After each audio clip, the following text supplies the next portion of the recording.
సాక్షి senior journalist Kommineni Srinivasarao గారిని arrest చేసిన అనంతరం ఎక్కడైతే సాక్షి కార్యాలయాలు ఉన్నాయో వాటి మీద విపరీతంగా దాడులు పెరిగిపోయినాయి.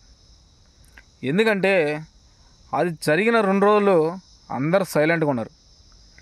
ఎప్పుడైతే కృష్ణంరాజు గారు అన్న మాట వైరల్ అయిందో అప్పటి నుంచి సాక్షి మీద పూర్తిగా టార్గెట్ చేయడం జరిగింది. అయితే ఈరోజు కొమ్మినేని శ్రీనివాసరావు అరెస్ట్ చేశారు, ఆయన జైలుకి తరలించారు. అసలు కృష్ణంరాజు గారిని వదిలేశారు. కృష్ణంరాజు ఇప్పుడు కూడా ఎక్కడున్నాడో ఎవరికి తెలియదు. ఆయన నోటి ద్వారా అన్నాడు, సారీ చెప్పాడు. వీళ్ళు పిలిచిన పాపానికి వీళ్ళు బలైపోయారు, డెబ్యూటీ పిలిచిన పాపానికి. అయితే సాక్షి కార్యాలయాలు తగలబెట్టడానికి ముఖ్య కారణం ఏంటంటే సాక్షి ఆఫీస్ అనేది లేకపోతే అసలు సాక్షి ఆ న్యూస్ ఛానల్ గొంతును నొక్కేస్తే ఇక రాష్ట్రంలో ఏదైనా చేసేయచ్చు.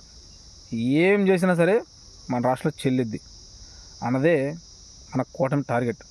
ఎందుకంటే కూటమి ప్రభుత్వం అధికారంలోకి వచ్చినాక పూర్తిగా సాక్షి న్యూస్ ఛానల్ గొంతు నొక్కడం జరుగుతుంది. అయినా సరే పాపం వాళ్ళు తన వంతుగా వాళ్ళు గలం వినిపిస్తున్నారు, కానీ ఉపయోగం లేకుండా పోతుంది. ఓకేనా? ఈరోజు మహిళలు కూడా సాక్షి కార్యాలయం వద్దకు వెళ్ళి కుర్చీలు, టైర్లు, అక్కడ ఉన్న వస్తువులను పగలగొట్టి ఇష్టానుసారంగా విధ్వంసాలు సృష్టించడం జరిగింది. ఎందుకంటే ఆయన జర్నలిస్టు, ఆయన తప్పు అయితే ఏం లేదు. పూర్తిగా కొమ్మినేని శ్రీనివాసరావు క్షమాపణ చెప్పాడు. సాక్షి యాజమాన్యం మొత్తం కృష్ణంరాజు అన్న ఒక దరిద్రుడు ఆయన నోటి ద్వారా ఆయన అన్నాడు కాబట్టి ఆయన తరపున కూడా మేమే సారీ చెప్తానని చెప్పి సాక్షి టీం ముందుకు రావడం జరిగింది. అయినా సరే మన వాళ్ళు కనికరించకుండా ఇష్టానుసారంగా సాక్షి మీడియా రంగం మీద దాడులు చేస్తున్నారు. ఓకే, దాడులు చేయండి, ఇబ్బంది లేదు, తప్పు లేదు. కానీ కృష్ణంరాజు ఆ మాట అన్నప్పుడు మీరు ఇదే విధంగా దాడులు చేస్తే బాగుండేది. అది అయిపోయిన 3వ రోజు 2వ రోజు మీరు విపరీతంగా ఎక్కడైతే సాక్షి కార్యాలయాలు ఉన్నాయో అక్కడికి వెళ్ళి విధ్వంసం సృష్టించడం అనేది కొంచెం బాధాకరంగా ఉంది. ఆ రోజు కానీ చేసుంటే ఈరోజు మేము ఎవరం కూడా దాని గురించి స్పందించేవాళ్ళం కదా. ఆయన అన్న 3వ రోజు మీరు అందరూ వెళ్ళి ఆడ విధ్వంసం సృష్టిస్తున్నారు. ఇంకో విషయం చూస్తే ఈరోజు ప్రతి ఒక్క నియోజకవర్గంలో కూటమి ఎమ్మెల్యే, జనసేన పార్టీ ఎమ్మెల్యేలు అమరావతి రైతుల్ని కృష్ణంరాజు కించపరిచే విధంగా సాక్షి ఛానల్లో ఆ కథనం వచ్చినందుకు ప్రతి ఒక్క ఎమ్మెల్యే ఈరోజు ర్యాలీ చేయడానికి సిద్ధమైపోయారు. అంటే వాళ్ళు కొన్ని ఏరియాలు ఎంచుకుంటారు. రామారావు గారి విగ్రహం కాడ నుంచి అంబేద్కర్ గారి విగ్రహం వరకు ఆ దారిలో ఒక 2-3 కిలోమీటర్లు ఉంటాయి. ఈ 2-3 కిలోమీటర్లు ర్యాలీ చేయాలి అని చెప్పి స్టేట్మెంట్ కూడా విడుదల చేశారు. మరి కొద్ది క్షణాల్లో ర్యాలీ కూడా చేస్తారు. ఎందుకు? సాక్షి టీవీలో అలాంటి కథనాలు ప్లే చేసినందుకు. ఓకే, నేనైతే నిజంగా 100% నేను చెప్పా. ఆ రోజు స్టార్టింగ్ చెప్పాను, నిన్న చెప్పాను, ఇప్పుడు చెబుతున్నా.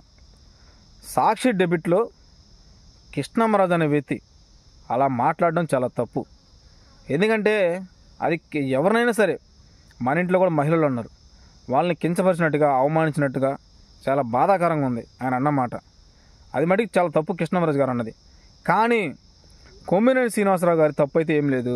ఎందుకంటే ఆయన ఓపెన్గా చెప్పేశాడు. కృష్ణంరాజు గారు అలా అన్నప్పుడు కూడా కొమ్మినేని శ్రీనివాసరావు అలా అనకూడదండి, తప్పు కదా, అంత పెద్ద మాట అంటారా అని శ్రీనివాసరావు గారు చెప్పడం జరిగింది.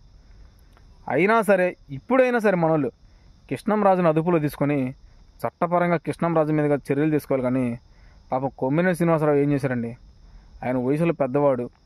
నిన్న మనోళ్ళు పోలీస్ టీం ఆడికి వెళ్తే, తూళ్ళూరు పోలీసు వాళ్ళు హైదరాబాద్లో, కనీసం ఆ లోకల్లో ఉన్న పోలీసులు కూడా రాలా, నేరుగా వాళ్ళ ఇంటి వద్దకు వెళ్ళి తీసుకురావడం జరిగింది కొమ్మినేని శ్రీనివాసరావుని.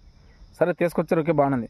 కొమ్మినేని శ్రీనివాసరావు వయసులో పెద్దవాడు, సీనియర్ జర్నలిస్టు. చాలా ఆయాసంగా ఆయన టెన్షన్గా నా తప్పు లేదండి, నేనేం చేయలేదండి, నేను క్షమాపణ చెప్పానండి, వదిలేయండి అని చెప్పి వేడుకోవడం జరిగింది. సో నేను వదిలేస్తారే అనుకున్నా. అక్కడి నుంచి పట్టుకొచ్చి మళ్ళీ విజయవాడ తరలించారు, హైదరాబాద్ నుంచి.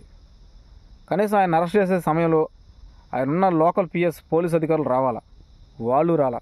పోనీ ఎటువంటి లెటర్ని ఇచ్చారా, ఆ లెటర్ కూడా ఇలా తీసుకొచ్చారు. ఆయన తీసుకొచ్చిన అనంతరం ఆయన ఆడ అరెస్ట్ అయ్యాడు. మన రాష్ట్రంలో ఎక్కడైతే సాక్షి కార్యాలయాలు ఉన్నాయో వాటి మీద మొత్తం పట విధ్వంసాలు. సరే, సాక్షి ఛానల్ టార్గెట్ ఒకటండి, వాళ్ళు చేయదలుచుకుంది ఒకటే. రాష్ట్రంలో కూటమి ప్రభుత్వ అధికారులు ఉంది కాబట్టి మేనిఫెస్టోలు ఇచ్చిన హామీలు నెరవేర్చమని చెప్పి రాత్రి మొగలు కష్టపడుతుంది సాక్షి టీం. ఎక్కడైతే ఇష్టానుసారంగా మహిళల మీద, పార్టీ నాయకుల మీద, కార్యకర్తల మీద ఇష్టానుసారంగా భౌతికంగా దాడులు జరుగుతుందో వాటిని స్పష్టంగా వివరించి చూపిస్తుంది ఎవరంటే అది ఒక సాక్షినే. అలాంటి సాక్షి కానీ గొంతు నొక్కేస్తే రాష్ట్రంలో ఏదైనా చేసేయచ్చు. ఏం చేసినా అడిగేవాడే ఉండడు, ఇంకా కనిపించడు, ఇంకా ఎవడు అడగడు కూడా. ఇక ఆ సాక్షి ఛానల్ అనేది ఖతం చేస్తే మన రాష్ట్రంలో మనం ఏది చేసినా చెల్లుబాటు అయ్యిద్ది అని ఒక టార్గెట్గా పెట్టుకున్నారు. ఏదేమన్నా సరే సాక్షి ఛానల్ గొంతు నొక్కడం అది సాధ్యం కాని పని. సాక్షి ఛానల్ అనేది మన రాష్ట్రంలో ఒక ఫైర్ బ్రాండ్. అది దాన్ని ఎవరు అంతం చేయలేరు. ఆ ఫైర్ బ్రాండ్ని ఎవరైనా తొక్కాలని చూసినా సరే ముందు వాళ్ళ ఛానల్స్ పడిపోతాయి. ఏ ఒక్క ఛానల్ అయినా సరే మేము నిజాయితీగా జర్నలిస్టు చేస్తున్నాం, నిజాయితీగా జరిగినట్టు చూపిస్తున్నాం అని ఒక్క ఛానల్ చూపించండి నాకు. TV5 సాంబశివరావు గారు ఏమన్నారు తెలుసా మీకు? ఫిలిం ఇండస్ట్రీ వాళ్ళని ఒక పెద్ద మాట అన్నాడు. సో అది వల్గర్ లాంగ్వేజ్ అన్నాడు. నేను ఆ వీడియో మీకు వినిపించదలుచుకోలేదు, అది కూడా ప్రూఫ్ మన దగ్గర ఉంది. వల్గర్ లాంగ్వేజ్ అన్నాడు. అది ఎంత బాధాకరం. ఇప్పుడు మన రాష్ట్రంలో ఉన్న పొలిటికల్ లీడర్ కూడా ఆల్రెడీ సినీ ఇండస్ట్రీ నుంచి వచ్చిన వాళ్ళే కదా. మరి ఏం మాట్లాడుతారో నాకైతే అర్థం కాల.